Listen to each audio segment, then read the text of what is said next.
Livro Deuses Falsos, capítulo 4, parte 2. Procurando nos lugares errados. Numa das suas investidas militares, os sírios haviam levado cativa uma menina da terra de Israel, que passou a servir a mulher de Naamã. Ela disse à sua senhora: "Quem me dera ao meu senhor procurasse o profeta que está em Samaria, ele o curaria da sua lepra." 2 Reis 5, 2, 3. A mulher de Naamã tinha uma escrava que falou com ele sobre um grande profeta em Israel. Desesperado o suficiente para apegar-se ao mínimo de esperança que lhe dessem, Naamã partiu para Israel, em busca da cura por meio de Eliseu. Levou consigo 10 talentos de prata, 6.000 ciclos de ouro e 10 peças de roupas finas, bem como uma carta de referência do rei da Síria para o rei de Israel que dizia: "Assim que essa carta chegar a ti, saberás que te enviei meu servo Naamã, para que o cures da lepra." 2 Reis 5, 5, 6. Logo foi ao encontro do rei de Israel, entregando-lhe a carta e oferecendo dinheiro. Esperava que, por causa da sua riqueza e da carta, o rei de Israel ordenaria ao profeta que o curasse, permitindo-lhe retornar à sua casa com saúde. Naamã esperava obter a cura pelas cartas da máxima condecoração, da máxima recomendação endereçadas de um rei a outro. Pensou que poderia usar o próprio sucesso para lidar com os seus problemas. Não entendia que algumas coisas só Deus pode fazer. A escrava lhe dissera apenas para, entre aspas, ver o profeta em Israel, indo diretamente ao profeta e suplicando pela cura. Isso não correspondia à visão que Naamã tinha do mundo. Em vez disso, ajuntou um valor enorme para pagamento, apresentou uma carta de recomendação da fonte mais elevada possível e procurou o homem mais poderoso de Israel, o rei. No entanto, o monarca israelita não ficou contente. Quando o rei de Israel leu a carta, rasgou suas roupas e disse: "Por acaso sou Deus que pode matar ou dar vida para que ele me envie um homem a fim de que eu o cure da lepra? Veja como buscam pretexto para me atacar." 2 Reis 5, 7. Naamã e o rei sírio acreditavam que a religião em Israel funcionava como em quase todas as nações da época e em muitas nações até hoje. Achavam que ela era uma espécie de controle social. O princípio em operação é o seguinte: se você vive de modo correto, os deuses ou Deus terão de abençoá-lo e lhe dar prosperidade.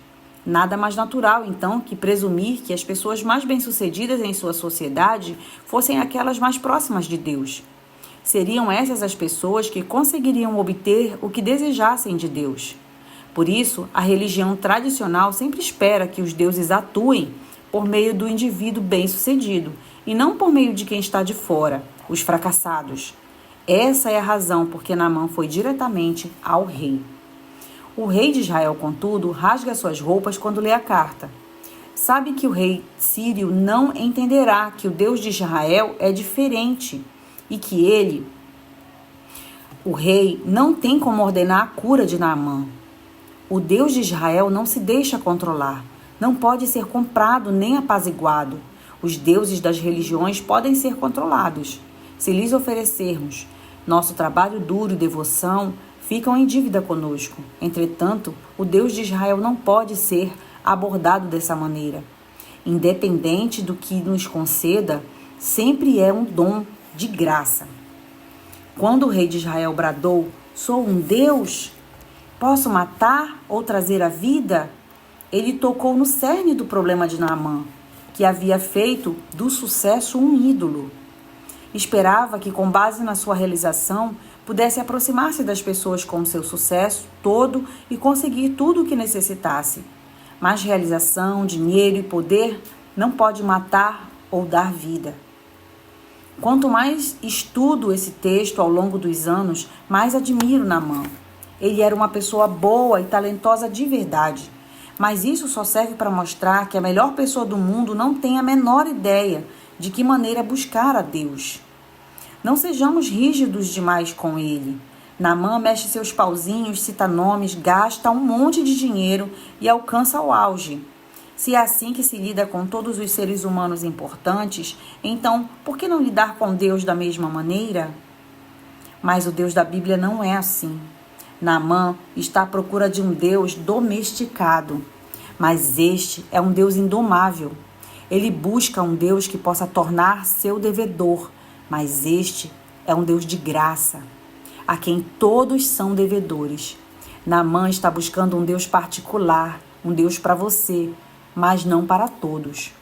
Mas esse é o Deus de todo mundo, quer o conheçamos ou não. Algo difícil. Quando Eliseu, o homem de Deus, ouviu que o rei de Israel havia rasgado as roupas, mandou dizer ao rei: por que rasgaste as roupas? Envia-o a mim e saberás que há profeta em Israel. Naamã foi com seus cavalos e com seu carro e parou na entrada da casa de Eliseu. 2 Reis 5, 8, 9. Naamã foi à casa de Eliseu e o que viu e ouviu ali o surpreendeu. Aparentemente insensível à honra prestada a ele, o profeta não foi até a porta. Limitou-se a mandar seu servo falar com Naamã. A segunda surpresa foi a própria mensagem. Vai, lava-te 7 vezes no Jordão. Tua pele será restaurada e ficarás purificado. Porém, Naamã retirou-se indignado, dizendo: eu tinha certeza de que ele viria me encontrar. Invocaria em pé o nome do seu Senhor, do seu Deus, colocaria a mão sobre as feridas e me curaria da lepra. Por acaso os rios Abana e Farpar de Damasco não são melhores do que todas as águas de Israel? Eu não poderia me lavar neles e ficar purificado? E foi embora indignado. Porém, seus servos foram até ele e lhe disseram: meu pai, se o profeta tivesse te mandado fazer algo difícil, não terias feito? Quanto mais se ele disser apenas: lava-te e ficarás purificado. 2 Reis 5, 10, 13. Naamã esperava que Eliseu pegasse o dinheiro e realizasse algum ritual de magia. Ou pensou ele, se Eliseu não aceitasse o dinheiro, ao menos exigiria que Naamã fizesse algo difícil para merecer a cura. Em vez disso, foi-lhe pedido para simplesmente ir e mergulhar 7 vezes no Rio Jordão. Diante disso, ele foi embora indignado. Por quê? De novo, a cosmovisão inteira de Naamã consistia em ser desafiado. Ele acabara de descobrir que esse Deus não é uma extensão da cultura, mas alguém que a transformava. Não um Deus controlável, mas um Senhor soberano. Agora Naamã estava sendo confrontado por um Deus que só atua com base na graça, em suas relações com os seres humanos. Ninguém pode controlar o verdadeiro Deus, porque ninguém é capaz de conquistar, merecer ou alcançar a bênção e salvação concedidas por ele. Naamã indignou-se por achar que lhe seria pedido para fazer algo grandioso, por assim dizer. Algo como trazer de volta a vassoura da bruxa má do oeste ou devolver o anel de poder da montanha da perdição. Essas seriam exigências condizentes com a sua autoimagem e cosmovisão. Mas a mensagem de Eliseu fora um insulto. Qualquer idiota, qualquer criança, qualquer um pode descer e nadar cachorrinho no Jordão, pensou Naamã. Isso não requer de forma alguma habilidade ou realização. Exato. Isso é uma salvação para todos, bons ou maus, fracos ou fortes. Até Naamã aprender que Deus era um Deus de graça, cuja salvação não pode ser obtida apenas recebida, permaneceria escravo dos seus ídolos. Continuaria a usá-los para conquistar segurança e significado que esses ídolos não podiam produzir. Somente se compreendesse a graça de Deus, Naamã veria que seus sucessos eram, em última análise, dons de Deus. Sim, Naamã despendera muita energia para alcançá-los, mas só conseguiria graças aos talentos, às habilidades e às oportunidades que Deus lhe tinha concedido. Dependera da graça de Deus a vida toda, mas não enxergava isso. Lava-te apenas, portanto, era uma ordem difícil por ser fácil demais. Para executá-la, Naamã tinha que admitir sua impotência e fraqueza e receber sua salvação como um dom gratuito. Se você deseja a graça de Deus, tudo de que precisa é da necessidade, tudo de que necessita é nada. Mas esse tipo de humildade espiritual é difícil de expressar. Dirigimos-nos a Deus dizendo: veja tudo o que eu tenho feito. Ou talvez, veja tudo o que eu tenho sofrido. Deus, no entanto, quer que olhemos para Ele somente para nos lavarmos. Naamã precisa aprender a abandonar seu feito mortal. A expressão vem de um antigo hino. Abandona teu fazer mortal aos pés de Jesus. Apoia-te nele, somente nele, gloriosamente completo. A pequena serva sofredora. Em cada parte da Bíblia, os escritores se esforçam para enfatizar que a graça e o perdão divinos, embora gratuitos para quem os recebe, sempre custam um alto preço para quem os concede. Desde as partes iniciais da Bíblia, entendia-se que Deus não podia perdoar sem sacrifício. Ninguém que sofre ofensa séria consegue simplesmente perdoar o ofensor. Se lhe roubaram dinheiro, oportunidade ou felicidade, você pode exigir que o malfeitor lhe restitua ou perdoá-lo. Mas quando perdoa, significa que você absorve a perda e o débito. Você mesmo os carrega. Por isso, todo perdão custa caro. É notável a frequência com que as narrativas bíblicas fazem referência a esse princípio básico. Essa história também teve alguém obrigado a suportar o sofrimento com paciência e amor, a fim de que Naamã recebesse a bênção. Refiro-me a uma personagem da narrativa que entrou e saiu tão rápido que mal se consegue percebê-la. No entanto, em certo sentido, ela foi a personagem mais importante da história. Quem era? A escrava da esposa de Naamã, capturada durante um ataque militar dos sírios. Na melhor das hipóteses, isso significa que a sua família havia sido feita cativa e todos tinham sido vendidos. Na pior, significa que eles tinham sido mortos diante dos olhos dela. Quando a encontramos nessa história, ela está no fundo da estrutura social síria. Trata-se de uma forasteira no que diz respeito à raça, de uma escrava, de uma mulher e jovem, provavelmente entre 12 e 14 anos. Resumindo, sua vida está arruinada por completo. E quem é responsável por isso? O marechal de campo Naamã, comandante militar supremo. No entanto, como ela reage ao descobrir que seu maior inimigo foi acometido de lepra? Se nos dispormos a alcançar o topo, mas em vez disso descobrimos-nos no primeiro degrau da escada, isso geralmente nos levará a grande ceticismo e amargura. Procuraremos desesperados à nossa volta pessoas a quem culpar por nossos fracassos. Podemos até nos deixar levar por fantasias de vingança. Todavia, a pequena escrava não caiu nessa armadilha. Por acaso ela disse: "Ah, lepra! Vi mais um dedinho cair hoje. Oh, dançarei sobre seu túmulo." Não, nada disso. Veja as palavras que ela usou. Quem me dera, meu Senhor, procurasse o profeta. Há empatia e preocupação nessas palavras. Devia ser sincera a sua vontade de aliviar-lhe o sofrimento e salvá-lo. Não havia outra razão para lhe falar sobre o profeta. Pense bem, Naamã agora estava nas mãos dela. O que ela sabia podia salvá-lo. E ao esconder a informação, poderia fazê-lo sofrer terrivelmente. Podia fazê-lo pagar por seus pecados. Fazer com que ele suportasse o preço por aquilo que lhe fizera.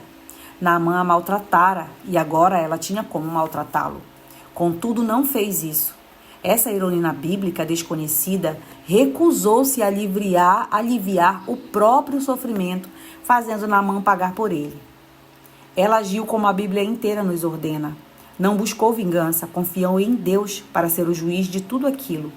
Perdoou Naamã e tornou-se vínculo da sua cura e salvação. Confiou em Deus e suportou o sofrimento com paciência. Como Dick Lucas, pregador britânico, certa vez disse a seu respeito, aspas, ela pagou o preço de ser útil, fecha aspas. Sofreu e perdoou, sem saber o quanto Deus usaria o seu sacrifício. O grande servo sofredor. Esse tema bíblico, isto é, de que o perdão sempre exige um servo sofredor, tem seu clímax em Jesus, quando ele cumpre as profecias do servo sofredor que virá para salvar o mundo, Isaías 53. Apesar de ter vivido em alegria e glória com o Pai, perdera tudo, tornou-se um ser humano, um servo, e sujeitou-se a açoites, prisão e morte. Ao olhar para a cruz, da cruz para baixo, para os supostos amigos, com alguns a negá-lo, alguns a traí-lo e outros a abandoná-lo, ele pagou o preço. Perdoou-os e morreu na cruz por eles. Na cruz vemos Deus fazendo no plano cósmico o que todos precisamos fazer ao perdoarmos. Nela, Deus absorveu o castigo e a dívida pelo pecado. Pagou-a de modo que não tivéssemos que fazê-lo. Não escaparemos da nossa idolatria do sucesso simplesmente impondo-nos severa repreensão por isso. No fim da década de 1990, pouco antes do colapso da internet e de 11 de setembro de 2001, a ênfase excessiva no sucesso e no materialismo foi exposta em um artigo de Helen Rubin para a revista Fast Company. De todos os assuntos pelos quais estamos obcecados, o sucesso é aquele sobre o qual mais mentimos. Que o sucesso e o seu primo dinheiro nos deixarão seguros, que o sucesso e o seu primo poder nos farão importantes, que o sucesso e a sua prima fama nos farão felizes. Chegou a hora da verdade, porque as pessoas mais inteligentes, mais talentosas, mais bem-sucedidas da nossa geração estão flertando com esse desastre em números recordes. As pessoas estão usando todos os seus meios para conseguir dinheiro, poder e glória, e depois se autodestroem. Talvez nunca tenham desejado nada disso em primeiro lugar, ou não gostaram do que viram quando, enfim, alcançaram. No muito tempo depois que esse artigo foi escrito, à luz da leve recessão de 2000 e 2001, houve muita choradeira semelhante relacionada à maneira que a nossa cultura se torna viciada em sucesso. Quando aprenderíamos que temos feito do sucesso e os seus primos deuses da nossa sociedade, então os ataques de 11 de setembro de 2001 aconteceram e a mídia anunciou o fim da ironia. Agora, dizia-se, retornaremos aos valores mais tradicionais do trabalho duro, das expectativas modestas e da gratificação adiada. Nada parecido aconteceu. Em 2008 e 2009, quando a economia global entrou em colapso, ficou claro que a nossa cultura havia retornado ao seu vício.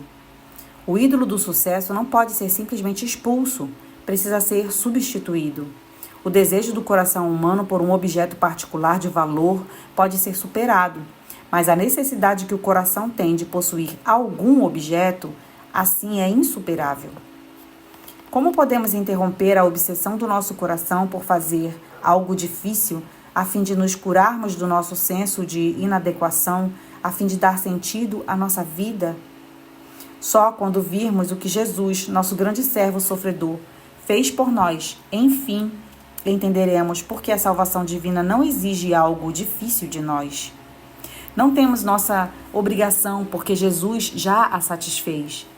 Por isso, podemos simplesmente lavar-nos. Jesus fez tudo por nós e nos ama. Eis como sabemos que a nossa existência está justificada. Quando cremos com a mente no que Ele realizou em nosso favor e nos comovemos no coração pelo que Ele fez por nós, o vício do sucesso a todo custo começa a ser destruído por completo. O fim da idolatria. Naamã humilhou-se e entrou no Jordão. Os resultados foram impressionantes. Então ele desceu e mergulhou no Jordão 7 vezes, conforme a palavra do homem de Deus, e a sua pele tornou-se como a pele de um menino, e ficou purificado. Então ele voltou ao homem de Deus com toda a sua comitiva. Ao chegar diante dele, disse: Agora sei que em toda a terra não há Deus, a não ser em Israel. Peço-te agora que recebas um presente do teu servo. Porém Eliseu respondeu: Tão certo como vive o Senhor, a quem cultuo, não o receberei. Naamã insistiu com ele para que recebesse, mas ele se recusou a recebê-lo. 2 Reis 5, 14 a 16. A história bíblica da salvação ataca nossa adoração ao sucesso do início ao fim. Para ser curado, Naamã teve de aceitar a palavra de uma serva e mais tarde de um servo de Eliseu. E por fim, dos próprios servos. Na época, essas pessoas eram tratadas por indivíduos poderosos e de alta posição como um animal de estimação ou uma besta de carga. Deus, no entanto, enviou sua mensagem de salvação por meio deles. A resposta não veio do palácio, mas das acomodações dos escravos. Certamente, o exemplo supremo desse tema é o próprio Jesus Cristo. Ele veio não para Roma ou Alexandria ou China, mas para uma colônia atrasada. Nasceu não em um palácio, mas em uma manjedoura, dentro de um estábulo. Busca não em cortes e em palácios, nem recolhe a cortina real, mas vasculha o estábulo e vê teu Deus, estendido sobre a palha. William Billings. Ao longo de todo o ministério de Jesus, os discípulos lhe perguntaram: quando o Senhor tomará o poder? Quando vai parar de confraternizar-se com gente simples? Quando começará a estabelecer a sua rede de contatos e a levantar fundos? Quando se candidatará a um cargo no governo? Quando serão as primárias? Quando será a nossa primeira aparição na TV? Em vez disso, Jesus serviu humildemente e depois foi torturado e morto. Mesmo quando ressuscitou dos mortos, apareceu primeiro a mulheres, gente que na época não desfrutava de posição alguma. A salvação de Jesus é recebida não pela força, mas pela admissão de fraqueza e necessidade. E a salvação de Jesus foi alcançada não pela força, mas mediante entrega, serviço, sacrifício e morte. Essa é uma das grandes mensagens da Bíblia. Deus escolhe as coisas fracas do mundo para envergonhar as fortes, as tolas e desprezadas para envergonhar as sábias e até as que não são, para reduzir a nada as que são. 1 Coríntios 1, 29 e 31. É assim que Deus faz. Até o próximo áudio.